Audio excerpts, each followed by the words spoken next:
Okay, we just started recording.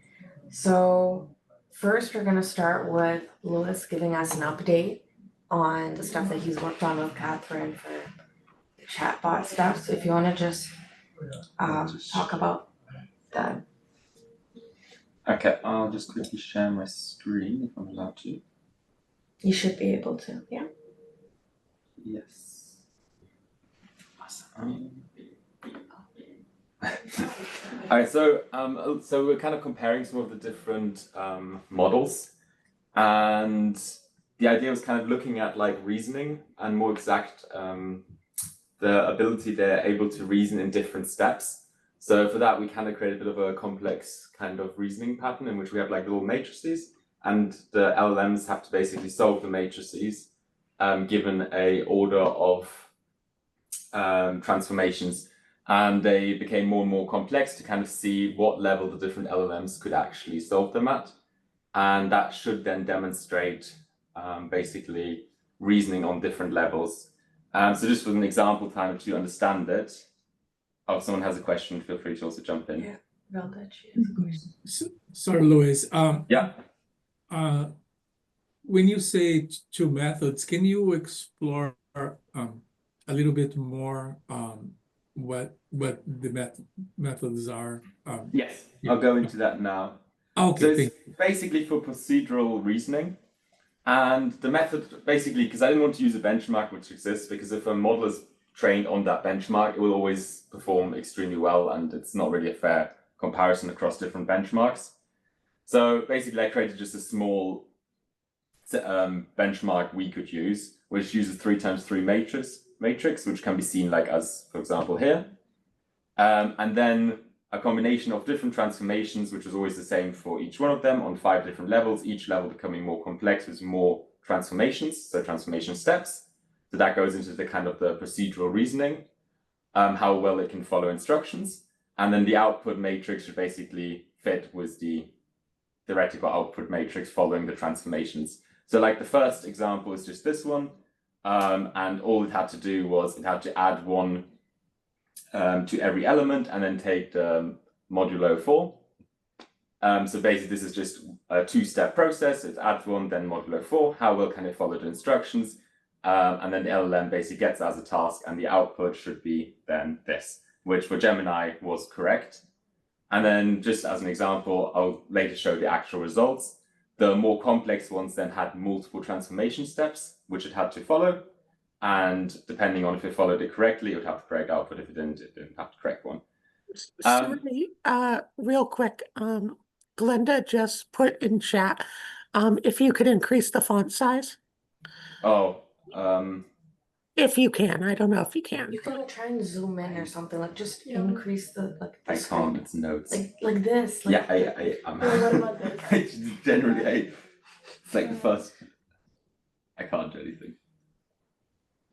But I can share this happily with everyone afterwards, and also Okay, the why GitHub don't repository. you can you explain in like more plain, like do like a plain language summary of what this task actually is? Okay, so basically the aim of this task was just to see how well the different LLMs could reason by following patterns, by following instructions. So the longer the instructions became, we want to see like how well it could still follow reasoning steps, or if it would start being confused with previous reasoning steps. Basically see how well the LLMs actually performed. And if we then actually look at the passing rate, I compared the Gemini model, which was 2.5. I compared 2 Llama locally hosted models, which were both at 7 billion parameters. Then I compared ChatGPT's 3.5, which is hosted by OpenAI, ChatGPT's 4 Turbo, also hosted by OpenAI, and then ChatGPT 4. And then at the end, we also tried a 70 billion parameter locally hosted model by, that's not correct, I'm sorry, locally hosted, to kind of see how well they actually performed. On the left, we see like the levels. So for each one, we did 5 different matrix examples, and we had 5 levels so far, each one becoming more complex. The clear examples of Gemini, so the hosted ones by Google and by OpenAI performed overall very well for the first 2 levels. Gemini managed to also pass on all level 3s, but failed at level 4. Interestingly, and this is kind of the important part for us, was that the 7 billion parameter models, which were locally hosted, couldn't even get the first matrices right, which was, as I just showed, very basic instructions, which is important to prove that they actually fail at reasoning on a very basic setting. Whereas though the 70 billion parameter model already was able to reason, but it just took really long. And this is, I think, quite important in the choice of LLM we're using. Yeah. If anyone has any questions, I know this might be a little bit technical, a little bit hard to understand, but it was kind of, yeah, to kind of prove how well the LLMs actually followed our instructions. Louis, Glenda has a hand raised. So Yes. because I can't see it, I'm struggling with what the matrix were that you were testing. So I see the green and the red, so I can determine that. But when you're getting down to 17 and below and where Google didn't pass, what were you looking at? Basically, the idea was to create an unfamiliar setting for the LLMs where they have to reason based on their knowledge on a new setting. What are But some examples of that? Like, what were you asking them? this is the matrix, it's the numbers basically has to follow the numbers. So it follows these transformation steps which were created by me out of, just to kind of test something new. And they became more and more complex, the levels which went down, with each one adding another transformation it had to do. And the idea was to try to see how well it could pass through these levels of different instructions. Why is this relevant to the greater the chatbot we're building? If you have a patient who has, let's say, 10 allergies, the chatbot needs to be able to go through all 10 allergies and still be able to assess for each allergy if a new medication, for example, is acceptable or not, or if it fails because there's an allergy which it would have a problem with. And if it, for example, can only do it for the first 4 allergies and afterwards it kind of hallucinates or stops properly going through them, then this of course would show a real issue. And this also is then proven by basically this test by looking how well and how long it can follow on doing these transformations, even if there's complexity and reasoning required for each step. So I guess my question here would be, because David's not on the call today, when do we kind of go over this summation with him? And then my other thought would be if we were to use a business use case out of one of our patients and start to apply some of these more complex questions to see if it would still continue to be a reliable source for us. Does that make sense? Okay, go ahead, Yuri. yeah, I don't quite understand the levels. And can you explain what each level, how they're defined and how they're tested? So each level adds another number of transformations. So level 1 has 1 transformation, which for example would just be add 1, take the modulo of that. Then level 2 would be add 1, take the modulo of that, plus another transformation. So you're using terms which need that, like transformation modules. Give it a practical, concrete example. It's still abstract to me. Okay, so for example, for a matrix, level 1 could just be add 1 to every number. Then level 2 could be add 1 to every number, and then step 2 would be subtract 2 from every number. And then level 3 would be add 1 to every number, subtract 2 from every number, and divide by 3 for every number. And the idea is basically to add a level of instructions for each one, making it a more complex task overall, and to see at what point they start failing. Only those transformations are a little bit more complex, so there's a level of reasoning required. And those transformations should be new for the LLM, so it creates a new setting. But those are the sort of mathematical tasks, right? Yes, but they're all simple mathematical tasks. The They're idea is like more to math problems or linear algebra, like transformations.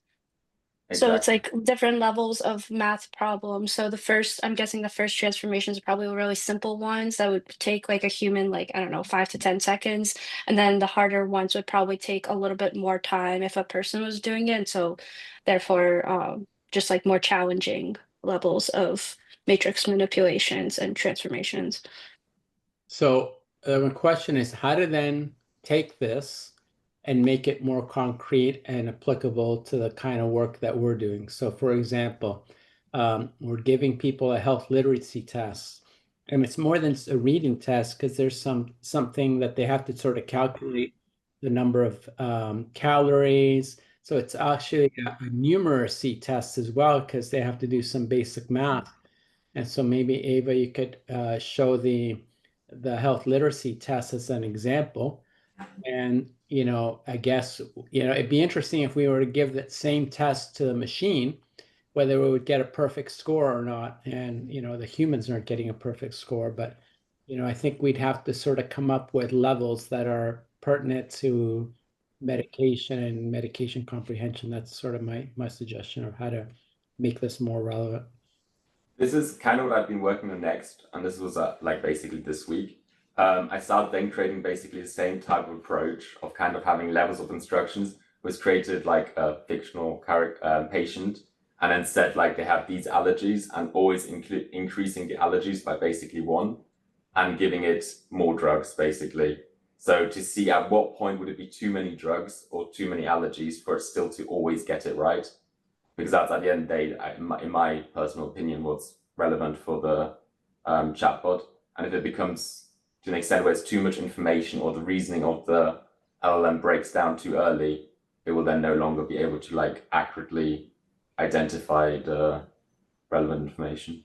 So And that's kind of the reasoning I've been testing. Yeah, so for example, if you tell someone take this twice a day, they'd have to know to divide 24 by 2 and get 12 hours and things like that. And then even Ibrance has sort of an interesting dose model where you take it a certain way for 3 weeks, but the 4th week you do something different.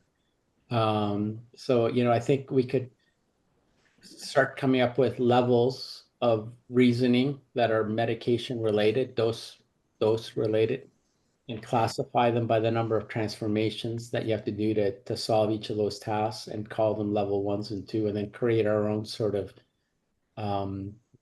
testing levels that people, so then we can actually then test it with some of the more complex questions that people might make with medications. But let me stop talking, give everyone else a chance. So Ava, why don't you Yeah, so like Yuri said, a good example is like the health literacy assessment.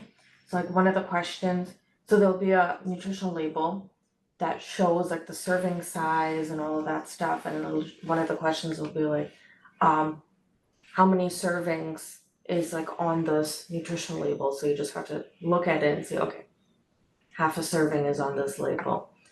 And then it'll say, okay, well, if you're only allowed like 60 grams of carbohydrates a day, how many servings of ice cream can you have? And so then you would look at number of like the carbohydrates on that label versus the amount you're able to have.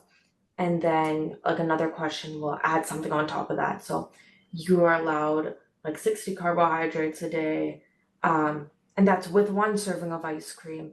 So without eating ice cream that day, how many carbs do you have left?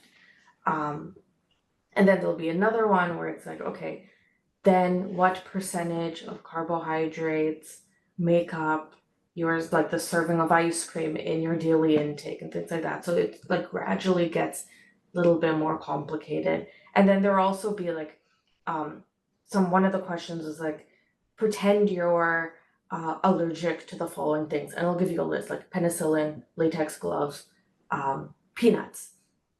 Can you eat the ice cream?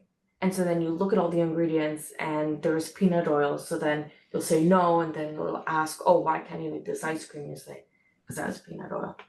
So those are sort of some of the questions. Yeah. That's basically the word version of the numerical version, yeah. Mhm.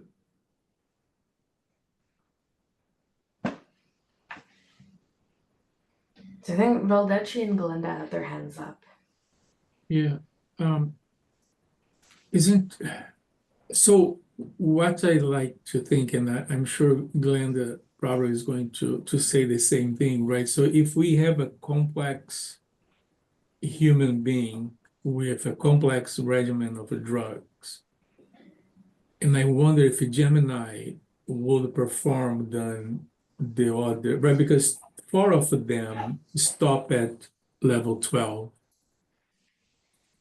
Gemini was able to go all the way to level 16. So then the question is, can this be translated, right, when we talk about the real life situation? I'm not sure. I mean, I guess you can build a simple person with hypertension, one drug, right? And then the condition grows, and the drugs also grow. So you can build that some type of validation, right? Because in the end, we wanted to make sure, right, if a complex patient disease profile with so many drugs, whether the bot would say, hey, potassium is a problem for you. This drug has potassium, right? I know we expect a lot from the bot, but I guess what you want to answer is the bot that has that capability.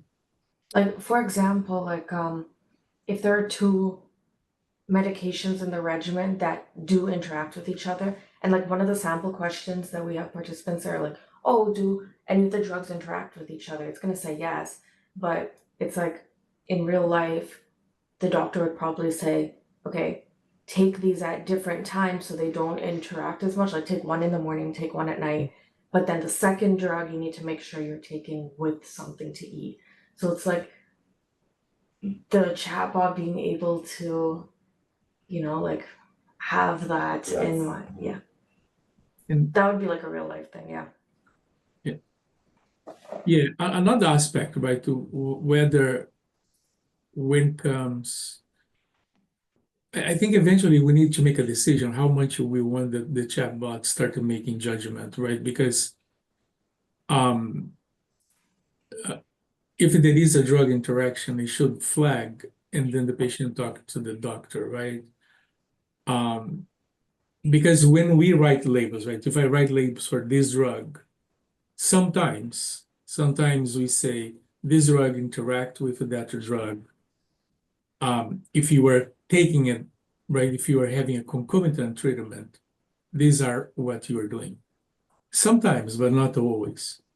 The problem is, right, the label will stop providing information at a certain level.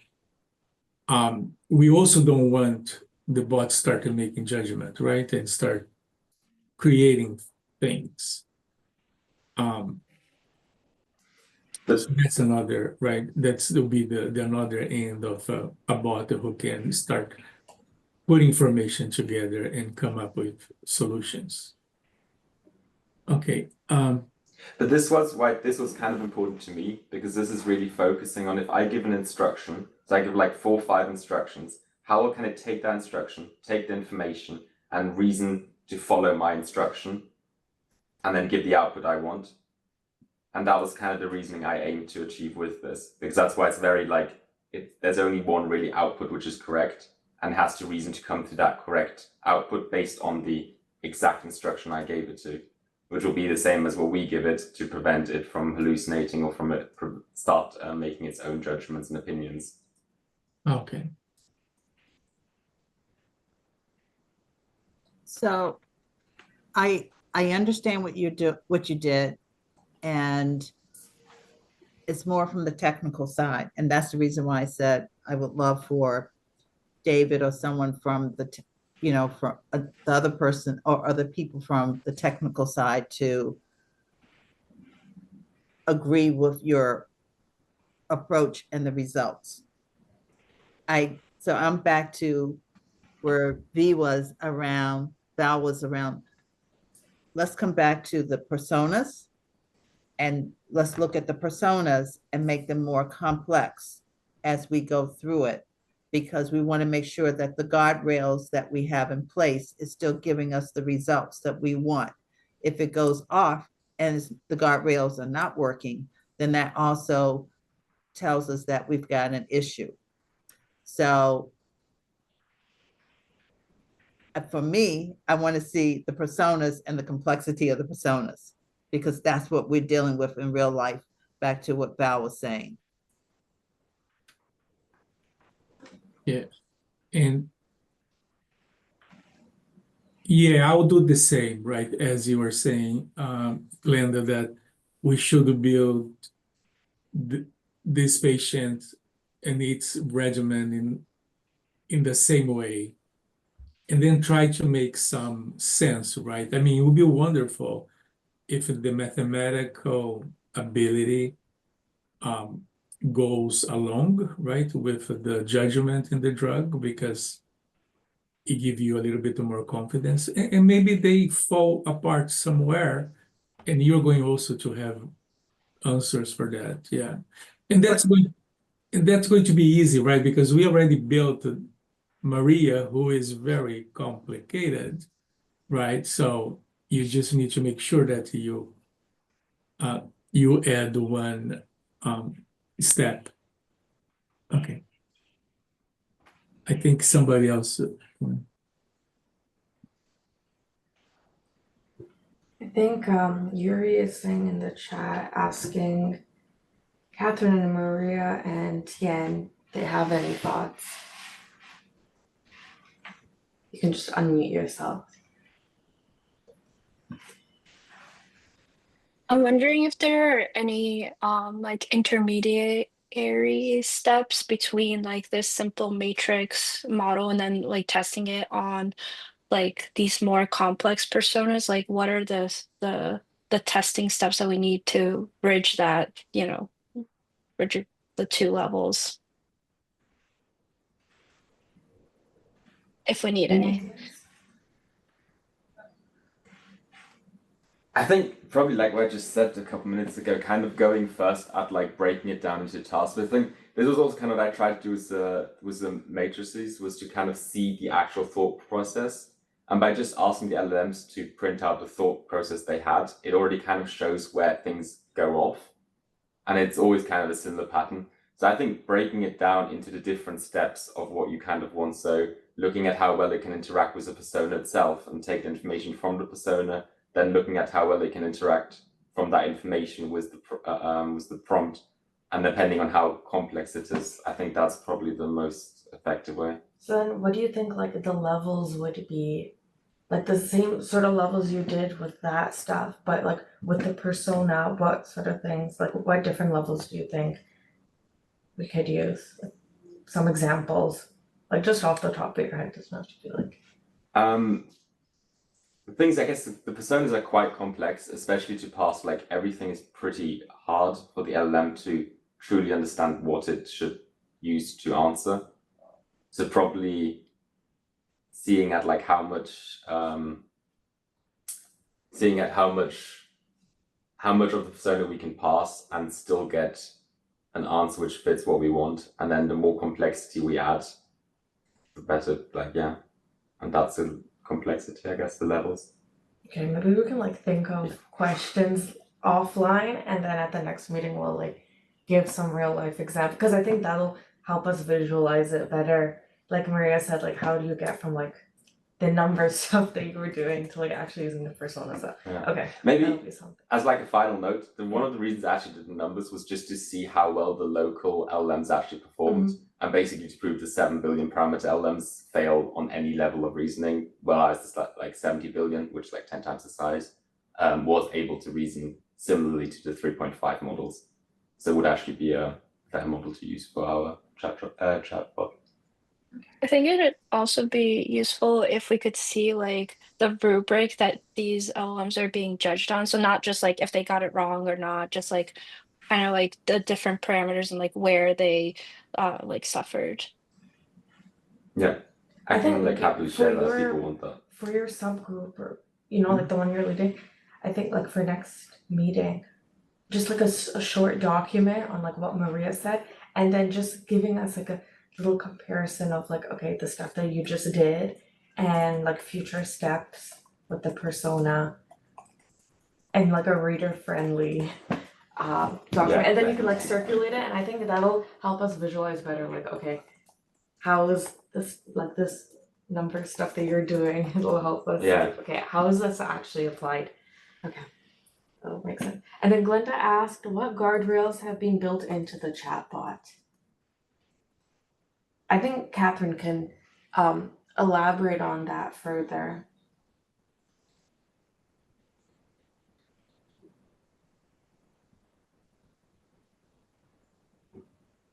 Catherine, are you there? Oh, yeah. Hi, sorry, I couldn't get it to unmute. I was gonna share a document, but we basically have written up a document that's in our Google Drive. It's about a 10-page document which has a list of information specific to the medication. And I can also share that after the meeting with you. But so basically, just just give me 1 second. I was just opening it. In the meantime, so basically, it just has information on like where to get medical information from. So like Daily Med, the FDA, CDC, NIH, etc. And then it just has some example queries. So like how to answer if there's an example is is X drug safe for people with kidney disease? And then it gives kind of an example answer so that it doesn't give medical advice, but it just sticks to the facts. It takes into account the demographics of the user. So it kind of personalizes based on like the age or the relevance of the user asking it. And yeah, it's about 20 pages long, so I can definitely share that with you. But yeah, it just basically gives instructions um uh on like safety measures for medicine, instruct them to call 911 if there's an emergency, things like that. So.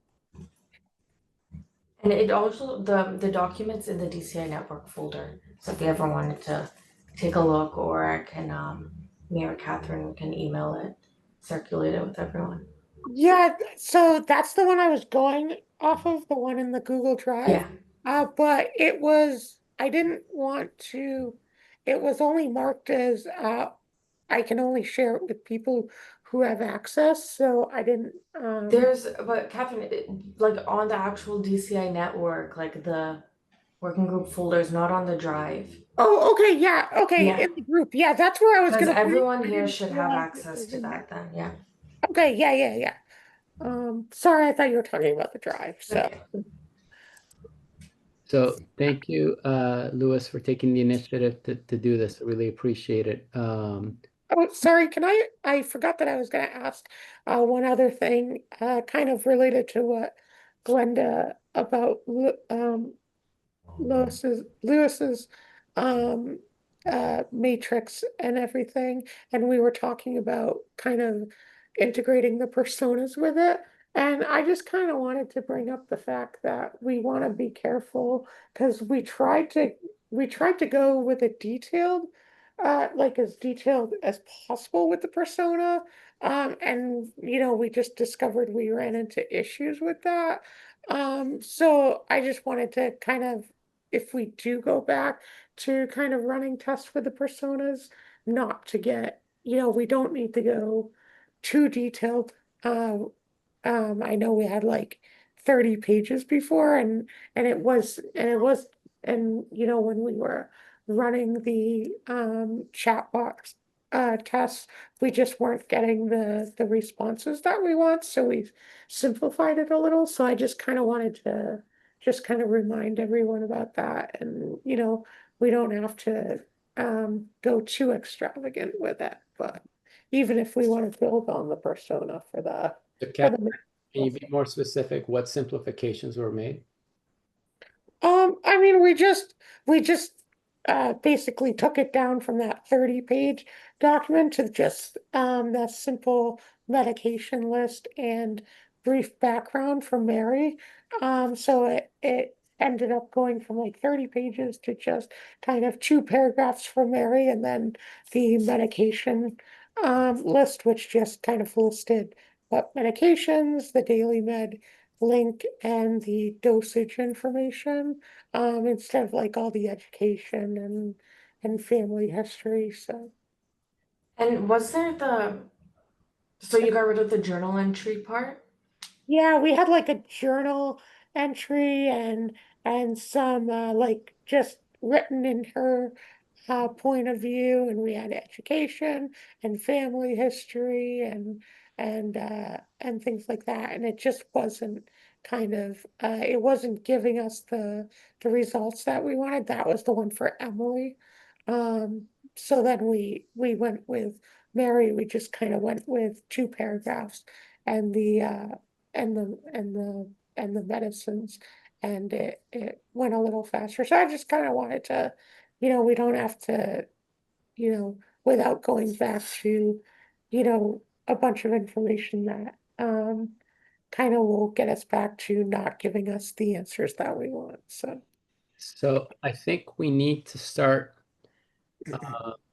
and then we'll bring up the task list of things that we had talked about, but one of the tasks is to come up with a representation of the persona.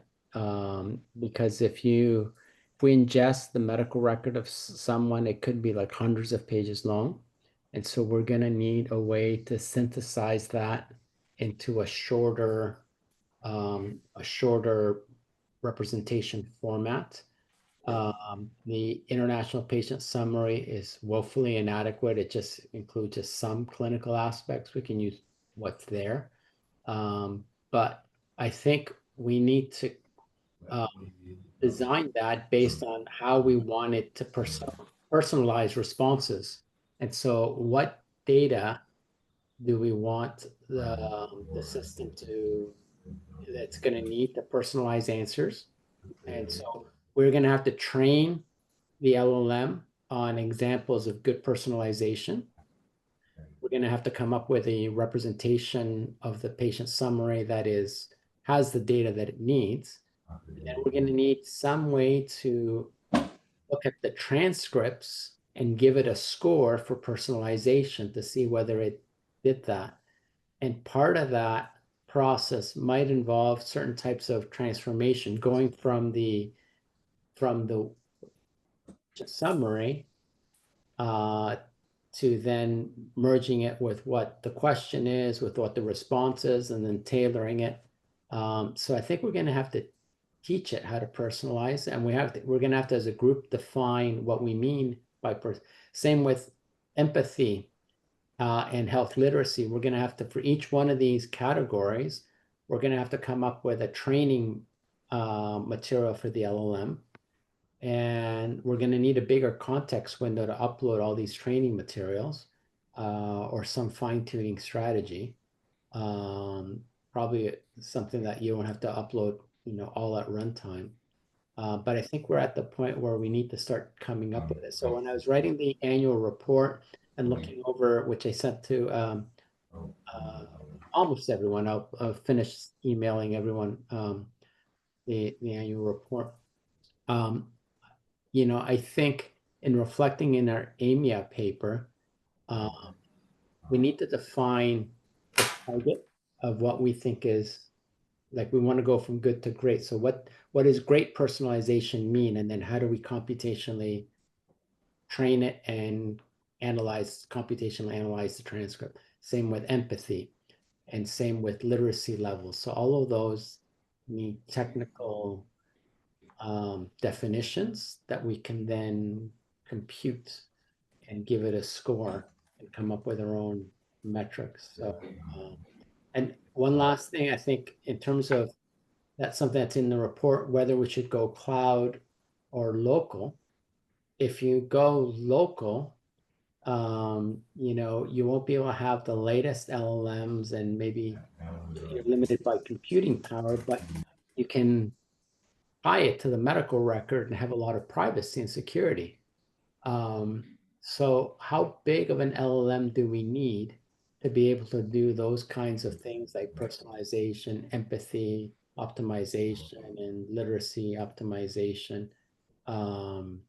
You know, I don't know if we'll be able to have enough computing power, or even if we bought like servers, you know, if you start calculating hundreds and hundreds of or thousands of patients asking questions, that's a lot of computing power. So I think this group will have to figure out whether local is ever feasible, given all the kinds of computations we want to do. But you know, I think, yeah, go ahead, Lynn.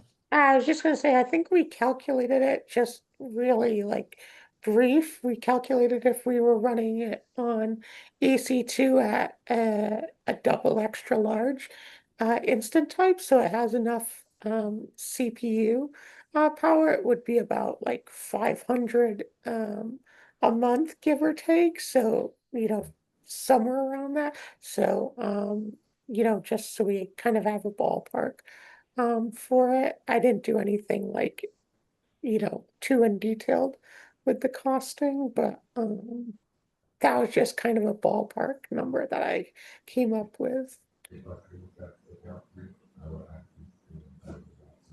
What does that translate in terms of like number of servers and stuff like that? Because the other thing we talked about is having a multi-agent architecture.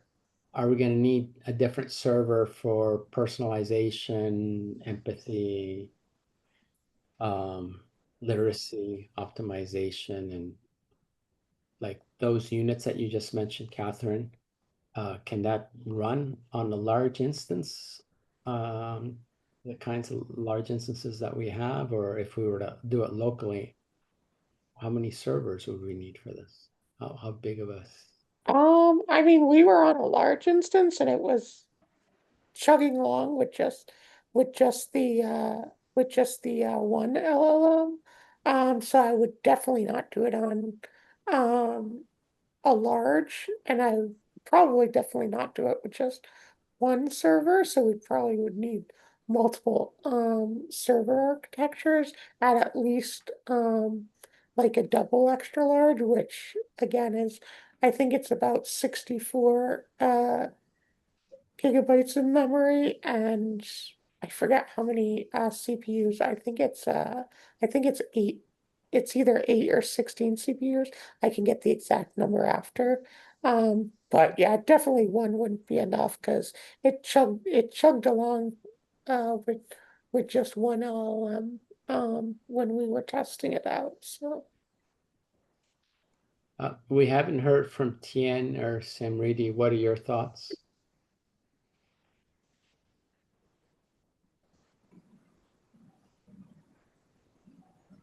For me, I'm just like absorbing all of this information because I think it's my first working group meeting. So I think as I learn about all of this, definitely I'm gonna have more recommendations. But I want to familiarize myself first with this, Yuri. So the empathy is a qualitative, it's hard to define. And there's a certain psychology by which words can be received in framing. And one of the things that one of the patients mentioned at some point was, you know, starting with a positive, right? And I don't know how counselors are. I don't know if you can teach empathy, but you know, I guess the question is, we're going to try to teach empathy to a machine, Or at least use empathetic tone and language, like teach them how to use that. so in what the courses you've taken, has that ever come up?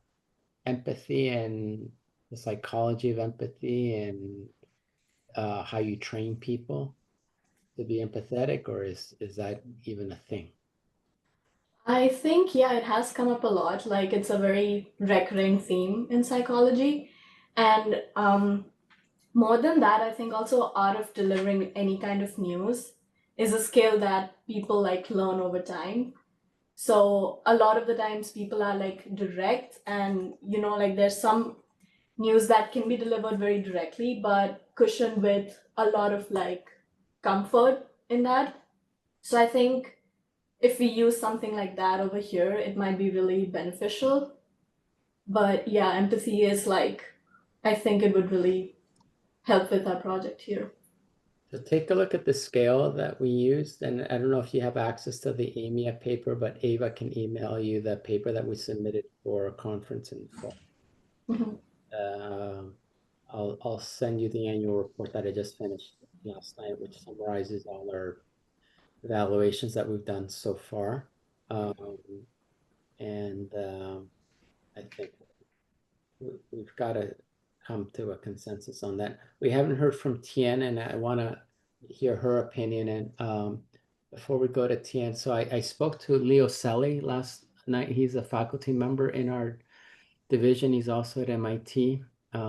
Does a lot of interesting work in machine learning, datathons. He's done a lot of work with training people on what is AI.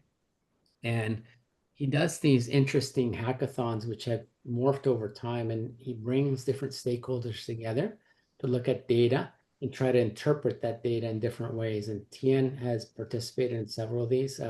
Leo had tons of good things to say about you, Tien, and he let me in on that you are the key driver between one of these hackathons that's going to happen in Vietnam. So kudos to you for a lot of this is bringing different volunteers together. So it's run on a shoestring and a lot of volunteers. But one of the things he said, it was interesting to bring different stakeholders together from different disciplines to look at data in different ways and give their opinions. So maybe these things that we're talking about, personalization and empathy, if we could bring the data of how we trained the LLM and how we scored it and bring nurses, social workers, patients, physicians, technical people, then maybe we can go over the data and try to figure out whether we're on the right track or not, but let me pass it over to Tien to see what she has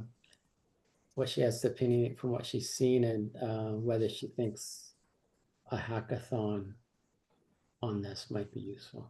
Over to you, Tien.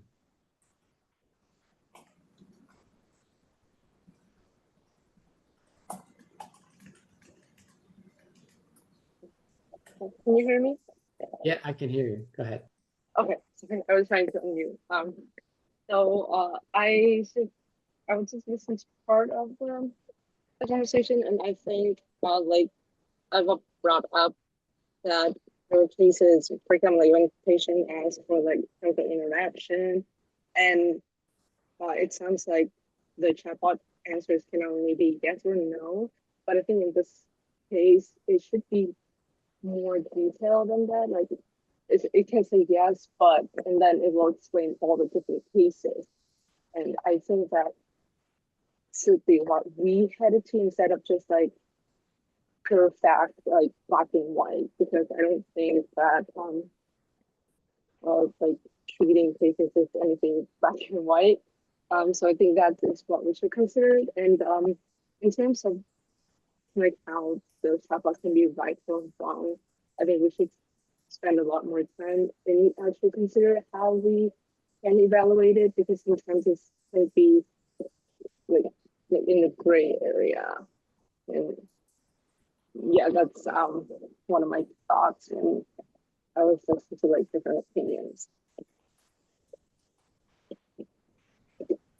And You're and muted. I don't. I found it a little hard to hear, Ken. You were breaking up a bit, so I got it.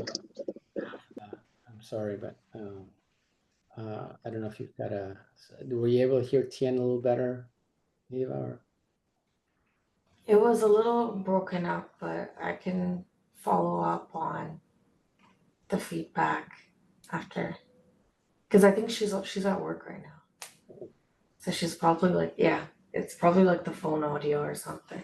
Maybe after her shift, I'll talk to her. Thank you. I see Beverly's here as well. And Beverly, what are your thoughts from what you've heard today? What are your suggestions?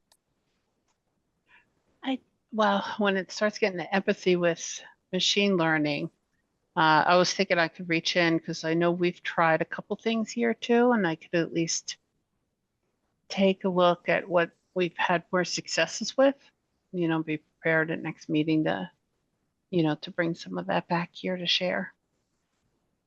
So one thing that is still pending that we've talked for months is sort of getting some training material on Clear AI.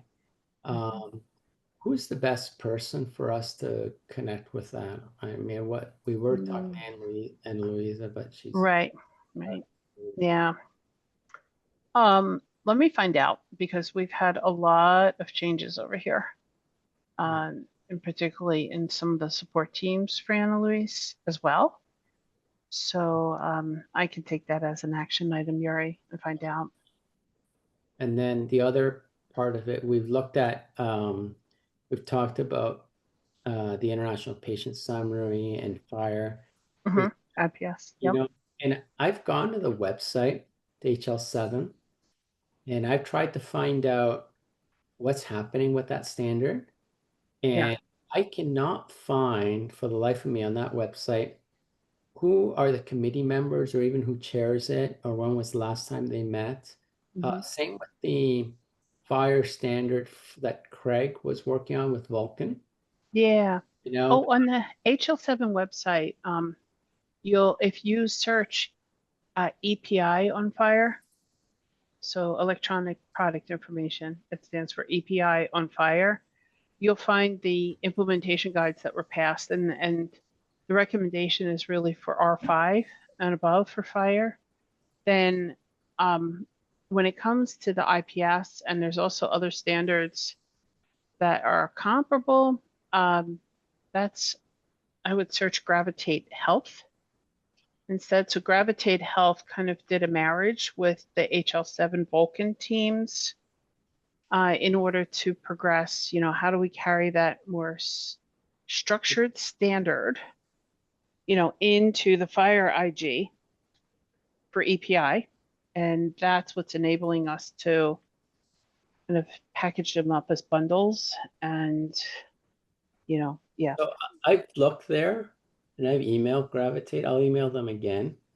But I would love to attend the next meeting of either of that or even read the minutes of the last meeting. And I cannot find who chairs those committees.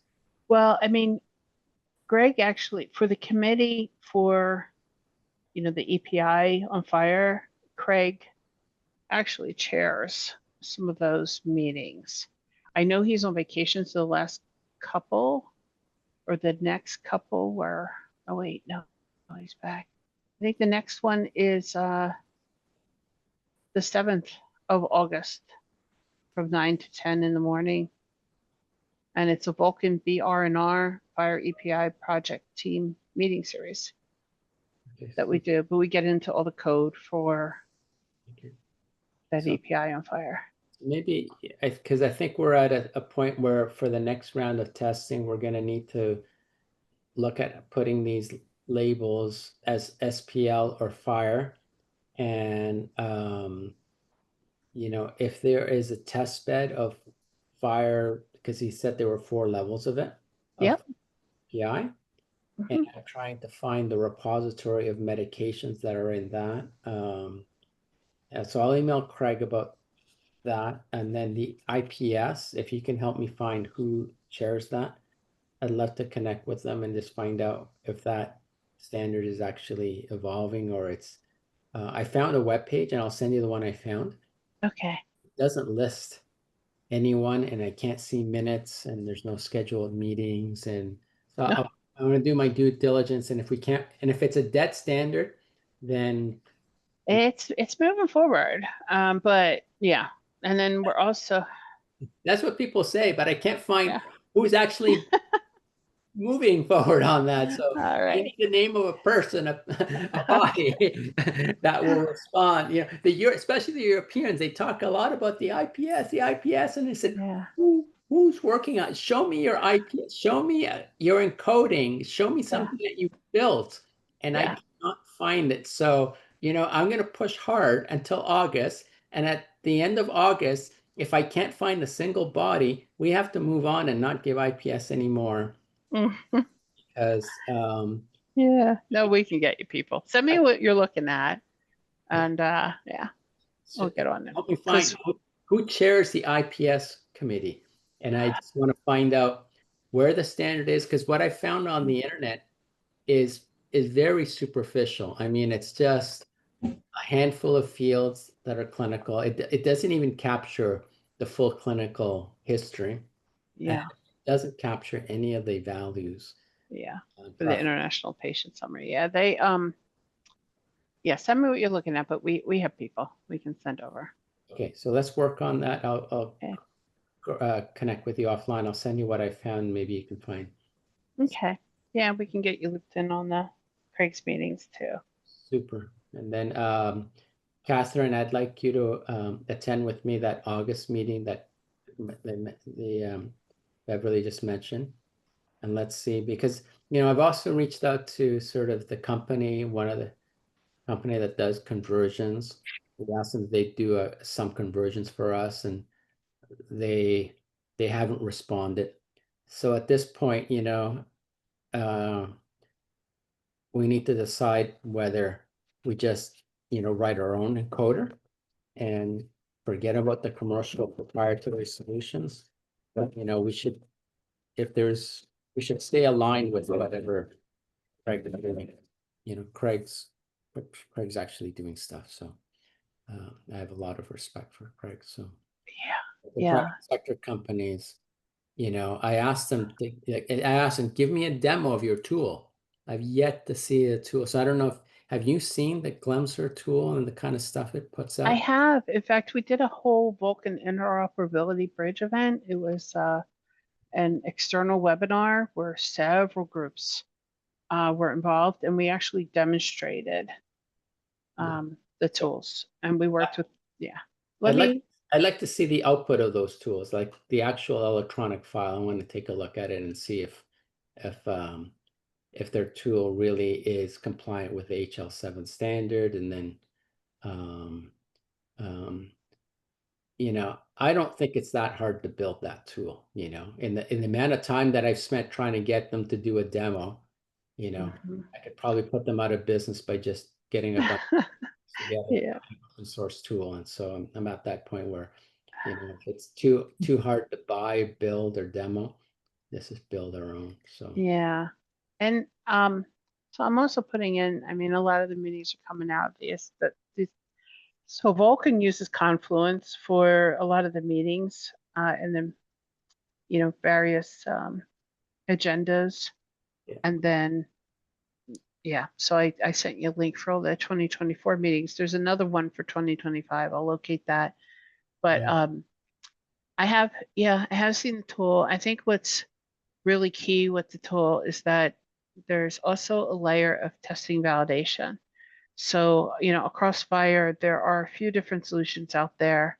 And as Craig, iterated, I mean, we can't even have a 1% chance of error, because that 1% chance could be a dosing conversion problem, and we can't do that. So that's where we've shown what it does, but then Glemser and a few others, we're also demonstrating kind of their testing validation tool sets that they run on top of the FHIR conversion. Okay, super. So the last thing I just want to bring up, and Ava, if you can share, there's a list of tasks that we identified last time. And I'd like to just, if you could share your screen, Ava. Can I just one thing about that meeting you mentioned? Has that been scheduled, or I don't think I have an invite for that. So No, we'll have to see if we can get invited to that. Okay. Yeah, I'll get you ask guys Frank. in. Okay, I just want to make sure. So. All right. Mhm. There you go. And I also sent the API on Fire with the Vulkan Accelerator. So all that Confluence site, has everything in there from the international implementation to the conference, Yeah. the reference materials and so on. So we listed some tasks for the groups, and I realize it's vacation, so people have been away. But if people can volunteer to take on one of the tasks that you're associated with, volunteer to take some action in terms of looking into it and reporting back what you found. So Ava, I'll ask you to circulate it to the group. Yeah. Just if you could do your independent research and then connect with whoever the lead person is and bring back what you found from that. And then what I'll work with is with Catherine, we'll dig into the fire standards and report back on that. But if other people can volunteer, some of you are on more than one task, so pick one thing that resonates the most with you and see if you can do a bit of research and come back to the group to share what you found. Valdechi, I'll let you have the last word. Tian, can you go first? I think you were before me. No? Okay, I'll go. So one thing, Ava, if you can, or when you have the opportunity to share with us the site where we are going to put our thoughts as we develop, right? Because I really would like this time to start learning along what others are doing, right? Because of course, whatever one group does, it needs in some ways understand what's going on.